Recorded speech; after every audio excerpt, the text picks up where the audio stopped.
JoJo Part 3 is very hit or miss to me. I love the characters, but I dropped it and picked it back up an embarrassing amount of times. Okay, so let's attack the first one. I prefer dubs over subs. I think that it could go either way. I think it's all opinionated. I don't think that it is a wrong answer or a right answer when it comes to subs or dubs. It's just whatever you prefer. I say that the older anime, I love watching dub because it gives me that childhood memory, and that's just how I remember it. So whatever anime I remember in dub, I will always watch a dub. But if there's anime that I associate with sub, especially now for me, trying one of the bigger steps that I use to learn Japanese is that I use immersion. So as much Japanese content as I can consume, I try to consume podcasts, music, just overall videos as much as I possibly can. So anime is one of the things that I will do as well, but I can go either or. It all depends on how you feel as a person. And then I can't stand isekais. I can understand why this person may say that. Not all isekais are good isekais. Isekais are hard to wrap your mind around, so that can be something about that. Yeah, I don't think they come across the right isekais at all. There's so many of them, especially nowadays, that you can't get like recommended to isekai. You gotta find the ones that you like, and it's hard to do such a thing. But isekai is one of those genres that is not for everybody. You can go down a rabbit hole with isekais, but this one I very, very much disagree. JoJo Part 3 is very hit or miss for me. I would need more context to understand why they say what they say for JoJo Part 3. Part 3 being one of the most famous parts.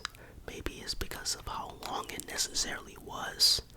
But being hit or miss, I love the characters, but I dropped it and picked it up embarrassing amount of times. So you love the characters, but it's very hit or miss for you. That is a very confusing statement for me personally. I like Part 3, and I don't think there's any gripes about Part 3 to me. If you have any, let me know. But I love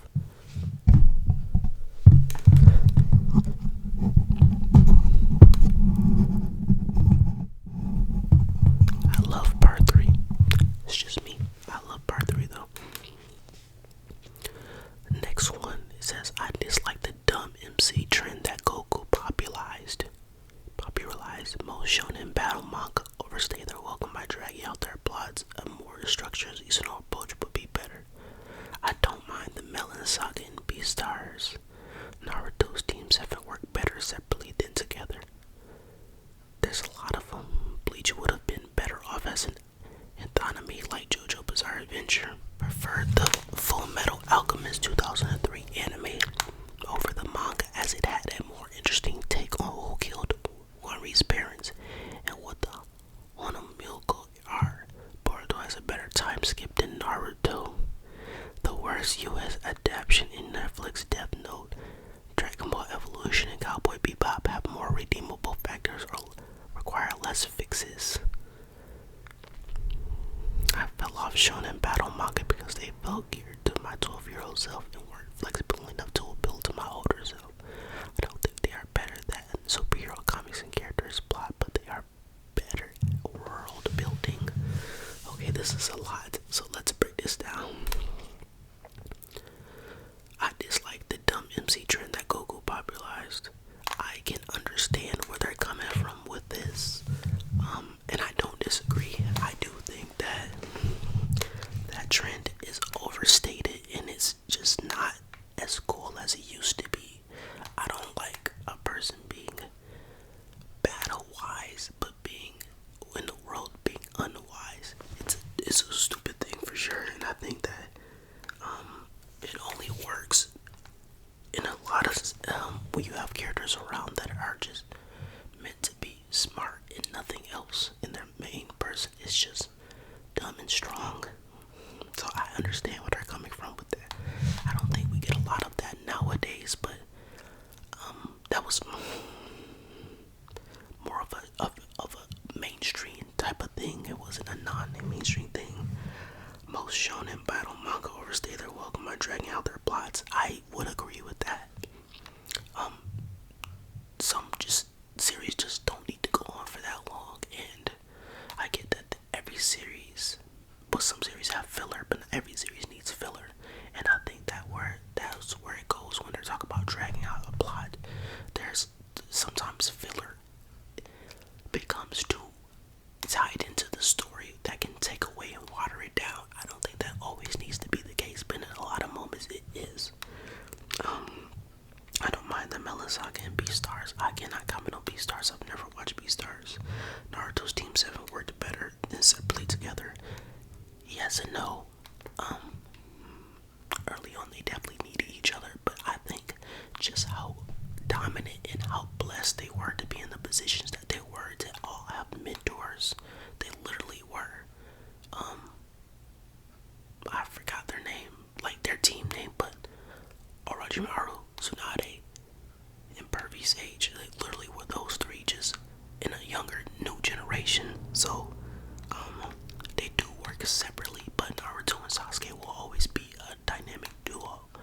Sakura grew into her own, so she was more independent, but I wouldn't say that they work better on their own.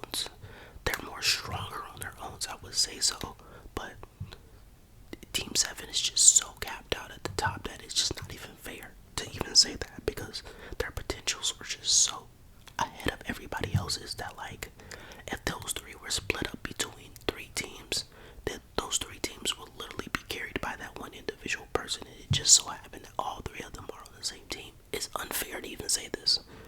So of course I can see why people would say that, but it's not even fair, yo. Bleach would have been better off as an anime like JoJo's Bizarre Adventure. I don't know if I necessarily agree with this. I think Bleach was best off the way it is. I think for JoJo in a series like that, it has to be written from the very beginning to be like that.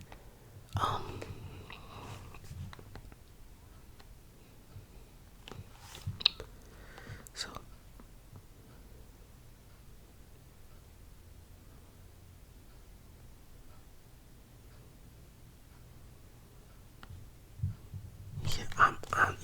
I'm not agreeing with that. I think JoJo was meant to be written that way. I don't think Bleach works out in that way because of how it all plays out, and it has that also. It already has that factor. If you watch the series, you can see that each short part, especially all the filler, is not tied into other parts of filler. It's all little stories, so you can kind of get that feeling. But if the story was broken up like that, it wouldn't be as good as it is. It definitely wouldn't be. I prefer the Full Metal Alchemist 2003 anime over the manga, as it is a more interesting take on who killed parents in that homophobic era. Okay, so that it all depends. That's not a bad statement. I think that Full Metal is one of those older series, especially just a series in general, that it was more in depth and more followed a pattern compared to older.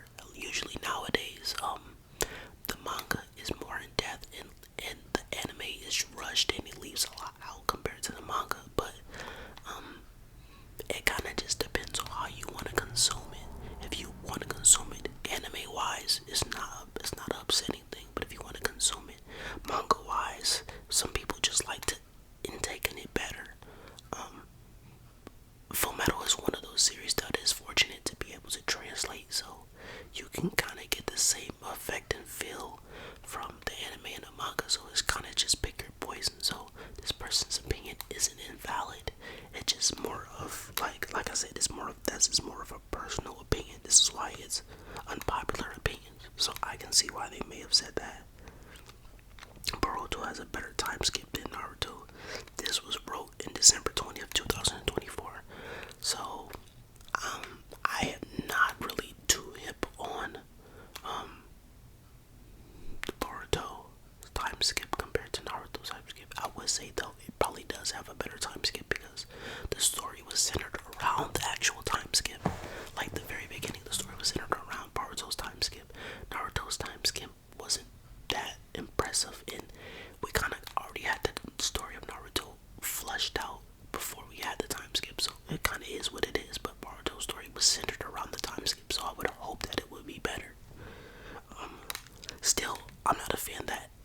for a story to ramp up and to really get people's attention, it takes that long for you to get to a time skip.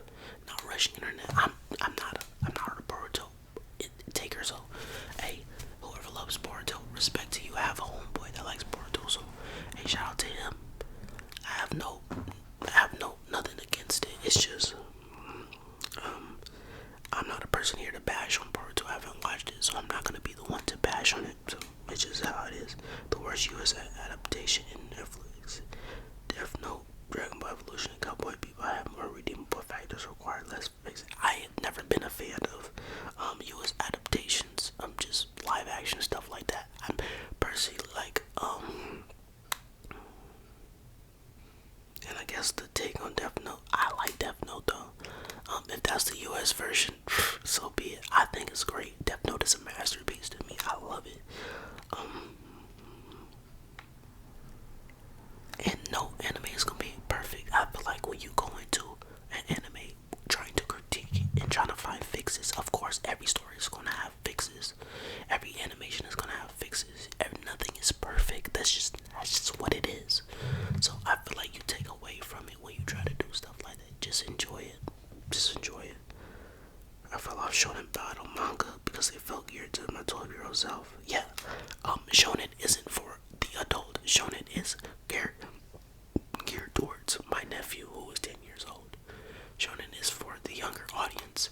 You can still grow with shonen and like shonen shows, but shonen is not for the older crowd or middle-aged crowd. Shonen is definitely for 17, 18 and below, depending on how you think. Maybe 16 and below. Shonen is definitely for. Shonen is geared towards younger people. That's just how it is. So I think that might be one of the reasons too why I was gonna say Black Butler. I can't even think of the name. Asta, Wizard King, Black Clover. Black Clover didn't stick with me as much because I was kind of a little bit older. I think I was 20 when I first started watching, 20 or 19 when I first started watching Black Clover, and it didn't stick with me as well as I thought it was going to stick with me because I've watched so much anime and consumed so much animated content that I'm just over that phase of stuff in my life. Like, it's hard to go back and put myself in that type of mindset. So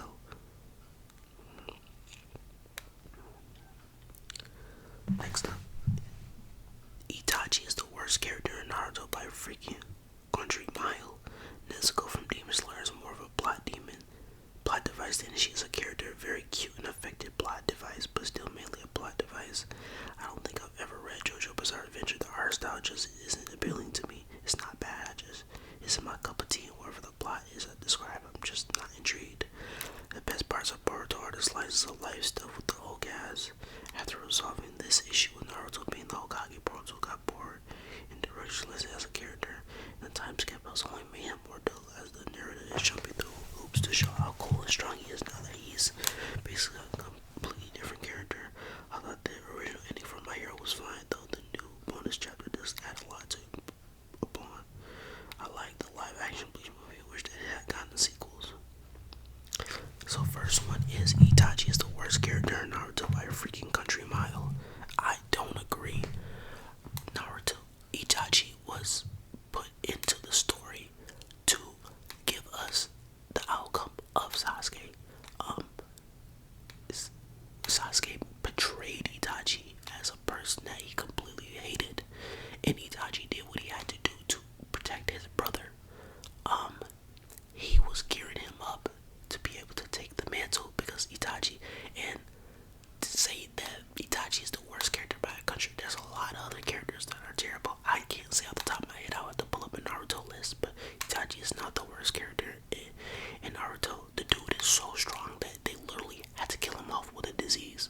You know how hard and nerfed you have to be to get killed off by an actual disease in an animated show.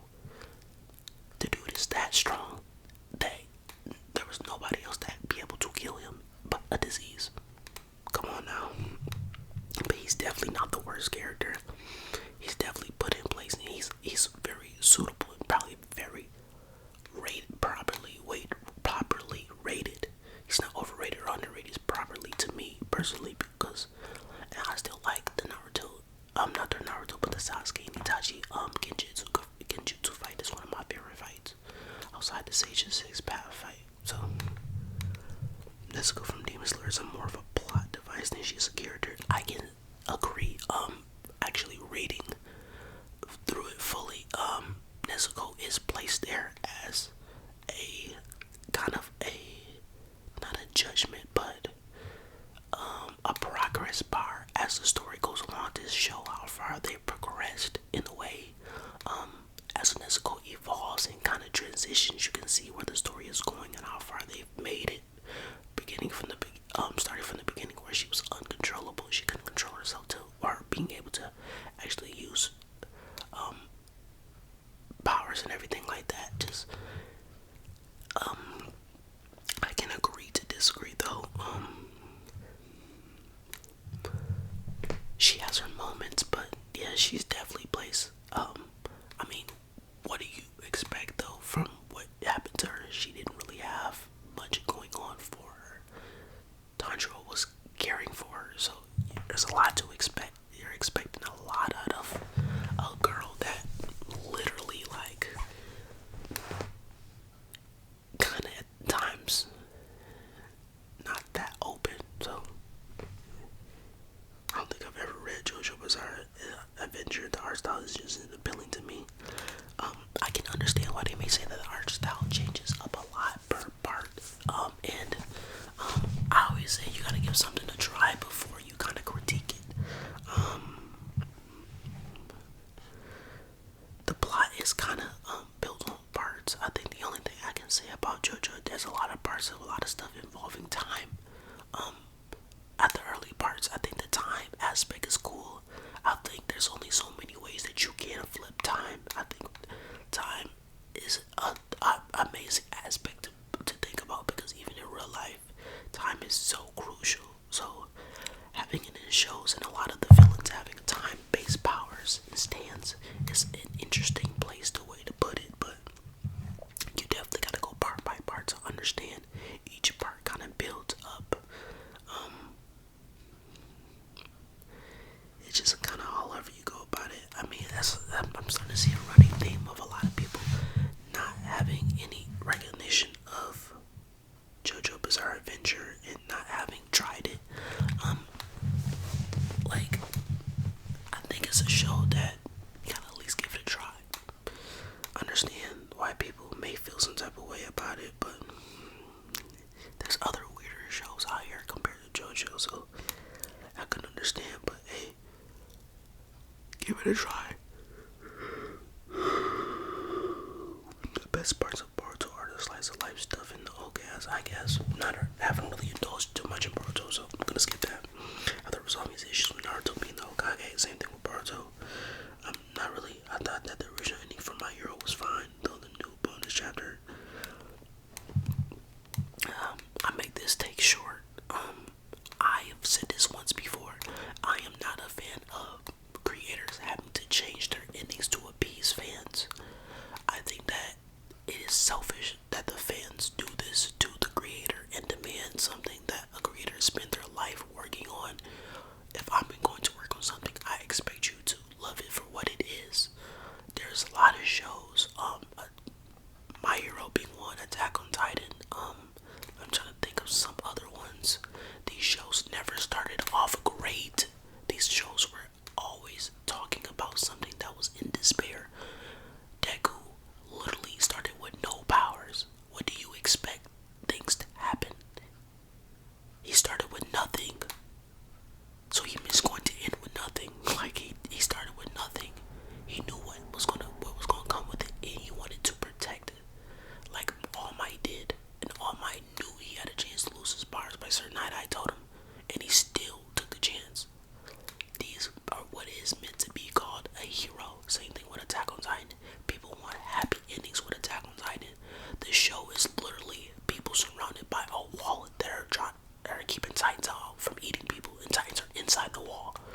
Like, what do you expect? What more do you want from these stories? These are not going to be happy ending stories. These are stories that are literally already filled with despair and agony. I don't know what more people want.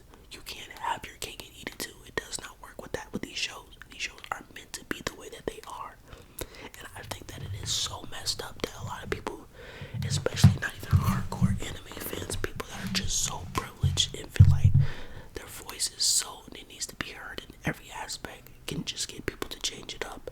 Love the story for what it is. You may not agree with it, but that's just privilege to do those type of things. So stop them. Like, it's simple. I like the live action Bleach movie. I wish that it had gotten a sequel. I don't watch live action movies personally. For me, I'm just not a fan. I know they're big in Japan. Maybe I'll go back and check them out if y'all let me know. Like the Bleach movie, other movies are pretty good live action. Let me know. I'll go and check them out. But I have never been a fan of live action movies. I just don't think that they can get the effects that some shows are just animated so well, and they're just so good that it doesn't ring off for me. I just want them to stay animated and stay them cartoonish in the way that they are, compared to how people want to bring it to real life. I like the thought and aspect of bringing certain characters to life. If you can match them with somebody that really can nail the character, but just never been my cup of tea. If I'm just being honest, let's look for a couple more. I like the original Hellsing anime better than more accurate follow-up. I can agree. The original anime was good. The new one, the parts are a little bit longer and they're more condensed. I think those work if you have watched the original. So I think I'm gonna go back to the original. It's a little bit longer, but I think I'm gonna go back to the original, and then for a recap, and later on I'll go back and watch the 44-minute parts and everything like that. Those ones keep you condensed and get straight to the point for sure, and they're enjoyable. But I don't like the way that they pace. If I'm being completely honest, I haven't watched them in a minute, so maybe I need to go back and watch them. But I don't like the way they pace and break down. That's just me though. But I'm gonna have to go and see. Not exactly anywhere close to being unpopular opinion in my home country, but it'll probably qualify as a borderline one in America or English-speaking boards like this. But Doraemon and Fujigoku series are easily the best anime in all of existence. Okay, that's respectable though. I'm not really take on that. I don't really have any opinion. I'm not upset with that. Mangas, manhwas, and comics are basically the same thing. Pictures, story, panel, and bubbles, even if the style is different. I can get what they're saying with this, but no. Of course, they're all the same because they kind of fit in the same realm. But no.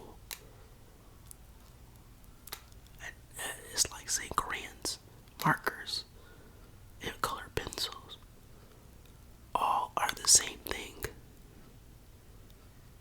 Even if they're written different, that is true, they are. But a crayon, a colored pencil, and a marker all are individual items that are in the same realm, but they write different. If you get what I'm saying, mangas and manhwas, yes, mangas are left to right, and I'm pretty sure manhwas are right to left. And manhwas more than the time are colored pages. They're Korean manhwas, they're colored pages. Manga is not colored unless it is a title page at the very beginning or is the middle chapter with a key point. In comics, yes, comics are colored as well. But comics are so animated. Anime stories are so different from actual like DC Marvel comics. In my eyes, those were two different realms.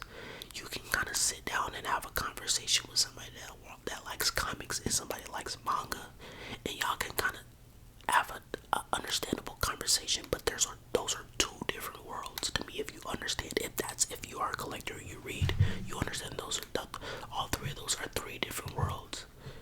Those are three different collections that you can build there. So I'm not really agreeing with that. I never understood the hyper appeal surrounding Cowboy Bebop. I thought it was a dull show I couldn't get into. Sailor Moon Crystal was a huge disappointment to me, as none of the charm or the humor of the original series. This is a good one. This is an opinion that a lot of people don't address. I never understood the hyper appealing around Cowboy Bebop. I think for the time that Cowboy Bebop had, I am not mad at it,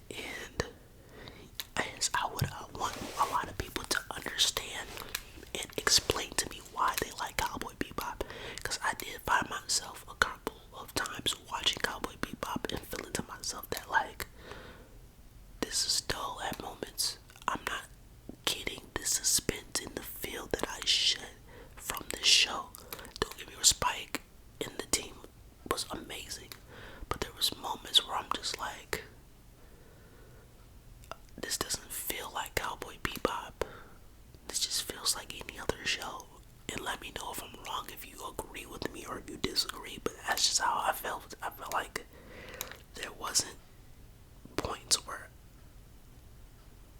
it caught me off guard. It did at moments feel like a dull show, but overall I still enjoy Cowboy Bebop. But I think that is a point that a lot of us have to bring up and talk about, is that a lot of people let these shows get away with a lot of stuff. Every show is, from start to finish, a banger. Not every show, but a lot of people will pass it and say that it is. Sailor Moon Crystal, can't speak on that. I only watched the original Sailor Moon. Too many parts for me. I like Sailor Moon, just OG, because that's just one of the beginning shows that I remember watching, and I don't want to ruin it for me trying to go too deep in. Nah, I'm good. Let's see.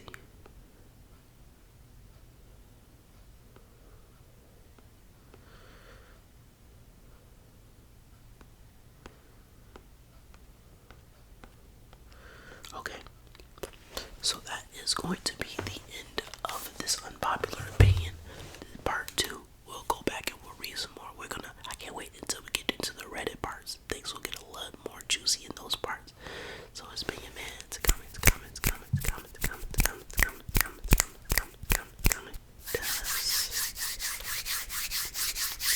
ASMR, and thank y'all for getting to the end of this video. If you have, please think about like, comment, subscribe, and all that would be really appreciated on this channel. I can't wait to make more parts and talk about more stuff with y'all. Please think about like, comment, subscribe, all that is appreciated.